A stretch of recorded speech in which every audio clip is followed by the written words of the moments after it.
So my name is Ellie Perrin, and I've done some research on worker cooperatives in France and the legislation. So you've mentioned the change in the legislation that you're considering, and I wanted to know if you were looking at what's happening in other countries, not just France, but maybe Spain, Quebec, or if you're going to specifically address the difficulties in the UK cooperative movement, or maybe a mix of both. Yes, we are, and I think we need to draw on what's worked across the world. We had a fantastic discussion last Friday with representatives from around the co-op movement, and it was really, really fantastic to hear their experiences from various fields of expertise. And one of the things that I talked about actually was, with the collapse of Carillion, I spent quite a long time talking about Carillion and how we avoid a future Carillion, how we bring what we can bring back in-house, but where we can't, what we do, how we engage with the co-op sector. And we examined possibilities such as that with Mondragon, where there would be the creation of cooperatives in the building sector, for example, but there would be more support from government in order to achieve that. I think there are a number of issues that have been addressed across the world, both in terms of access to finance, but also in terms of government support, because we seem to have very little government support for the cooperative sector at the moment. And one of the things, and it's reflected in our Alternative Models of Ownership report, is the real need for a dedicated government agency that drives forward cooperative growth and addresses the issues. So I think the review that we're doing now with the New Economics Foundation is just the start. I think it will identify the immediate measures that we need to take, but there are a number of measures that we need to take in government. One of the other issues as well that I think is very important is procurement. Although a lot of people have concerns about the 2015 regulations and how they really don't protect the cooperative movement in government procurement. Now, one of the Labour Party manifesto's central principles was that through any government or public sector procurement process, we would favour cooperatives and local community organisations. But we know that the regulations are a little bit too flexible, and they allow some of the bigger players to spawn off not-for-profit organisations, so it's a little bit of a manipulation of what should be happening, and that's certainly something that we're looking at in more detail so that we can address that quickly. Thank you. Ian Rothwell, Cooperative and Community Finance. Rebecca, it's really encouraging to see Labour's Alternative Models of Ownership report talk about co-ops and how they should be developed. I work for an organisation that lends money to co-ops, and one of the bottlenecks that we face is the decent business advice and support to co-ops, especially in the early stages. There's a lot of support for social enterprises out there with lottery funding, big site capital, etc., but very little for worker co-ops, etc. And so I'm really pleased to hear about the sort of plans for the government agency, and I just hope that will look at support and advice that we give to worker cooperatives as part of the sort of general strategy. Thank you. George Conley. Last year, or I think the year before, the Polish government determined that they can want cooperatives to be as part of their economy, and they moved, and we successfully, as a movement, stopped that. That same type of thing could happen here. So I say to the Labour government, it's not about giving, it's about retaining and controlling the movement for the benefit of the people. So what will you do, or what will the Labour government do in order to facilitate that happening and ensuring it stays happening? Okay, so on the business advice to cooperative groups, I think, well, there's a wider issue with general business advice that we're addressing as a party. I think if you wanted to set up a business in Britain now, there'd be a bit of a postcode lottery in terms of getting support and help in setting that business up. And one of the issues for me is that, first of all, we shouldn't have a postcode lottery in business support, that it should be a universal service that's available to anybody who wants to set up a business, and wherever you live, there should be a one-stop shop that you can go to get that advice and be signposted to the right organisations. But the other issue that I've got is that it's developed culturally over time that when somebody wants to set up a business, they're automatically directed to the usual business structure. If they want a bigger business organisation, it's your board and shareholder model. If it's a smaller business organisation, they're encouraged to set up, as a small business. Now, they should be encouraged to examine the possibility of setting themselves up as a cooperative, and people don't really receive the right advice or the information to assess the benefits of doing that. And that's one thing that we certainly want to see addressed, so that people are aware, because it provides protection for people who want to set up their own business, as well as it being morally and socially more favourable. On the protecting the movement issue, I completely agree with what you said, and I think there will be need to put in place quite stringent legal protections. I mean, one area that we've already started to look at, and this is referred to in the report, is the potential, for existing cooperatives to be completely destroyed because they don't have adequate protections and they're at risk from buyouts, etc., etc. So we would want to see more support in that, but we'd also want to see more of a shift, again, I'd say, in terms of culture, so that cooperatives were protected within legal, statutes such as, the Corporate Governance Related Acts and Business Related Acts, because they're not separate. They should be classified as UK Business PLC, because they are, and they should receive the adequate protections that other business organisations do. And I think there needs to be a clear and detailed examination of the law surrounding cooperative ownership, so that we can make sure that all of the loopholes are adequately addressed.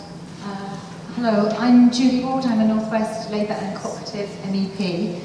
First of all, I'd just like to say, for me it's a great disappointment, in fact, that the MEPs are not listed in this information that you've been given, because all 20 of us, as far as I know, are cooperative MEPs. Just a little bit of information, but I'm working at a European level, and one of the things that I'm doing is consistently putting forward, tabling amendments that put the word cooperative into European reports and legislation that we're working on at a European level.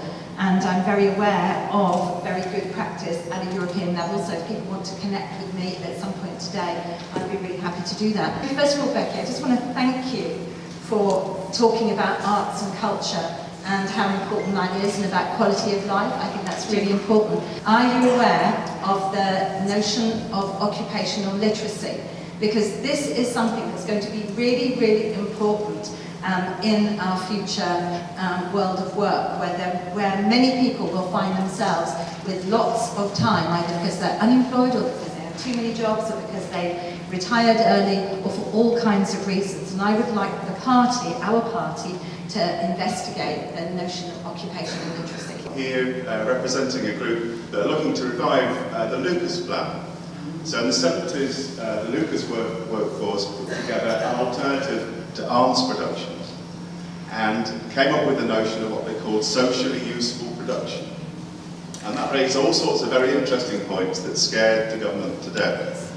Now, we don't see you as a government that scares easily, or a government waiting, and we'd like to revive the notion that was put together by the Lucas workers to explore what socially useful production is. That's not about producing wealth for a small number of people, that's producing a better quality of life for us all.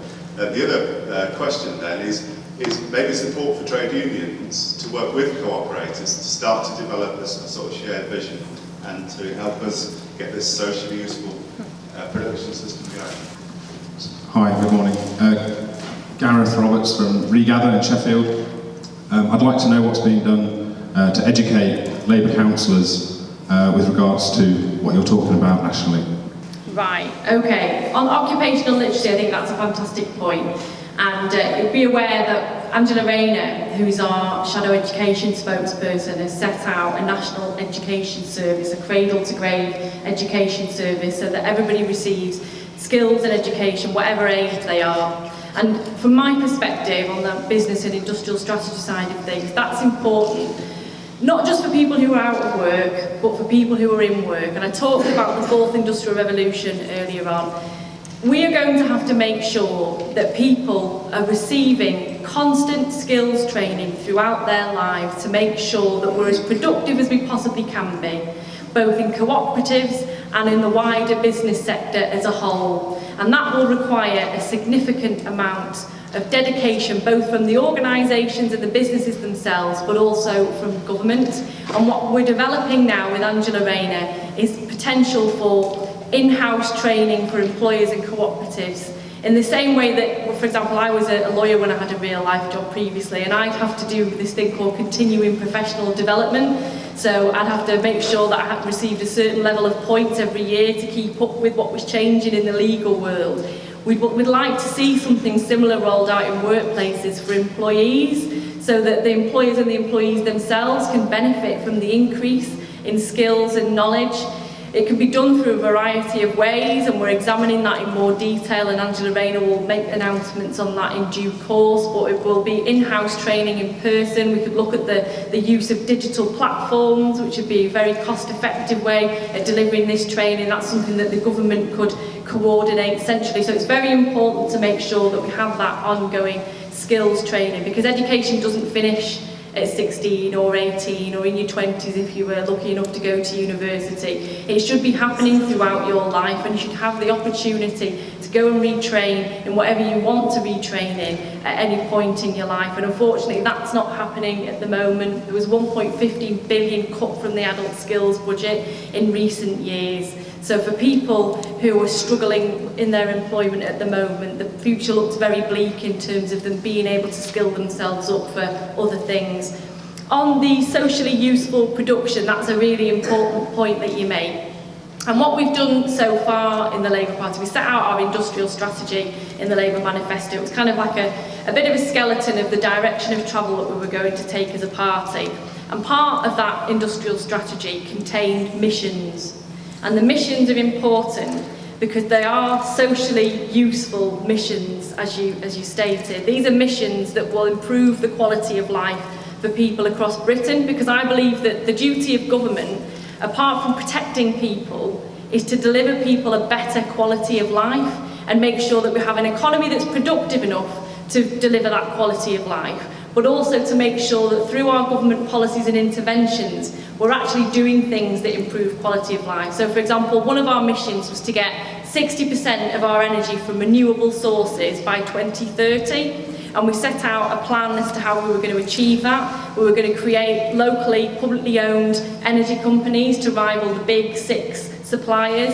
We were going to take the regional and national grids back into public ownership to cut out a lot of the share dividends that were currently being paid out to people, to bring people's energy costs down. We were going to look at energy efficiency. We were going to completely look at making sure that 4 million homes were energy efficient so that they didn't use as much energy. And we were looking at developing a decentralised energy system in places so that we could create more community ownership of the energy generation infrastructure, and hopefully through that see the creation of more cooperatives and more social organisations that delivered control. So it wasn't just about leaving a better world to our children and tackling climate change. It was about empowering local communities, but also making sure that we as a nation got our share of the pie in terms of the renewables market. It's a $600 billion global market that we need to be at the forefront of, and we can develop new forms of ownership and cooperative structures through that to make sure that we really deliver the benefits that could be generated to our communities. And support from trade unions, I mean, it goes without saying that in everything that we do in our industrial strategy, we always ask for the views and the input from the trade union movement, and I think we'll be working very hard with them on our forms of common ownership, especially to make sure that we do cross over into each other's work. Education about councillors, about the different models. Now that's a very interesting question, and it's something that I'll take up with Andrew Gwynn, who's taking this forward at the moment. I know that we've done a lot of work. We're certainly in the early stages of developing our alternative models of ownership plan, and as time progresses, when we've agreed the policies, we'll certainly be going out to local councils and making sure that we're aware of them. But I think you've raised a very important point in that more needs to be done, because even those who are interested in the Preston model probably don't know everything that's happening with the Preston model. And I think we need to blow the trumpet for what's happening in this area, and indeed what other local authorities are trying to do, because at a time of austerity, when councils are being faced with the most horrific cuts that we've ever seen, they're really being sliced through to the bone. I know my own council now is is having to make very difficult decisions about services that it doesn't want to have to make. And I think we need to show them that even under this current government, when the future is bleak, there are things that we can do locally to encourage local growth and to encourage local community empowerment.